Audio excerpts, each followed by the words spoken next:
Jay and Silent Bob Reboot see Kevin Smith reenacting a lot of his View Askewniverse.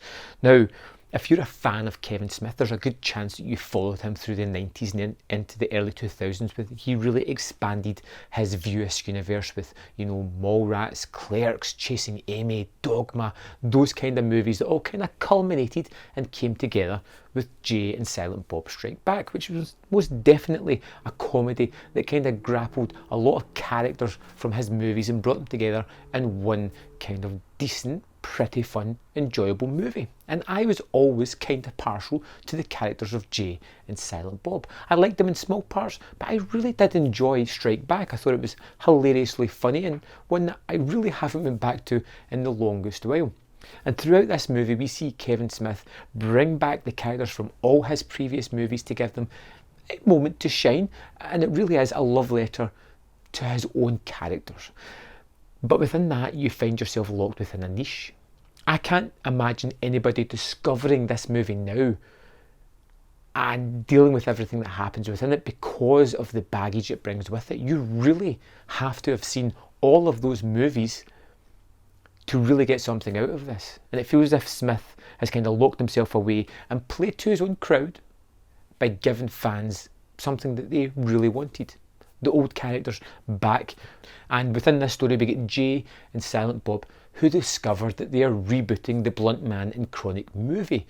And they decide to go to Hollywood again to stop the movie again.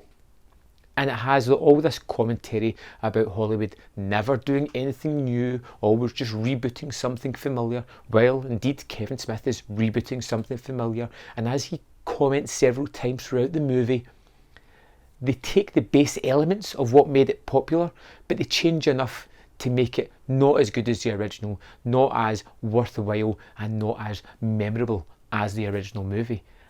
And again, almost by accident, he does that here. It has the characters, it has similar jokes to those past movies, but it feels a little bit dated. It feels a little bit unoriginal.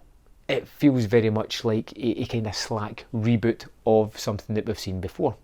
Jay and Silent Bob Strike Back. But that's not to say that it's a bad movie. It could be for somebody not indoctrinated within Kevin Smith's filmography. I, for one, am. I really enjoy his characters. I liked seeing all of the nods and the recognition to his filmography within this film.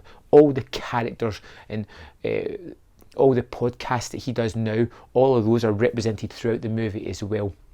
It has enough love and passion within it. Like I said, if you're a fan of Kevin Smith and his early movies, you're hopefully going to like this one, but it is almost borderline. I enjoyed the story. I enjoyed seeing Ben Affleck, Matt Damon, all the characters from all the other movies that he's done back again.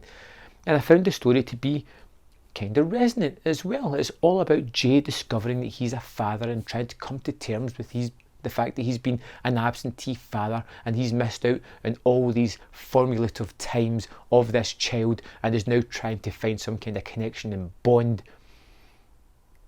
And it finds a little bit of heart within that. And that, I think, is what saves the movie for me. That little emotional core.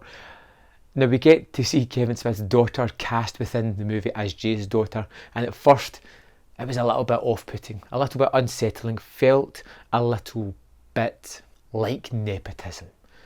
But she grew into the role and became an endearing character along with Jay and Silent Bob. And overall, at the end of the movie, I was happy to see everybody back. There was jokes that worked, there was jokes that didn't, there was jokes that had just horribly outdated, but seeing Jason Lee hum that tune again that he did 2001 I think it was for Jay and Silent Bob Strike Back was, not great, but kind of nostalgic and fun within that. And Smith really taps into that nostalgia for his fan base.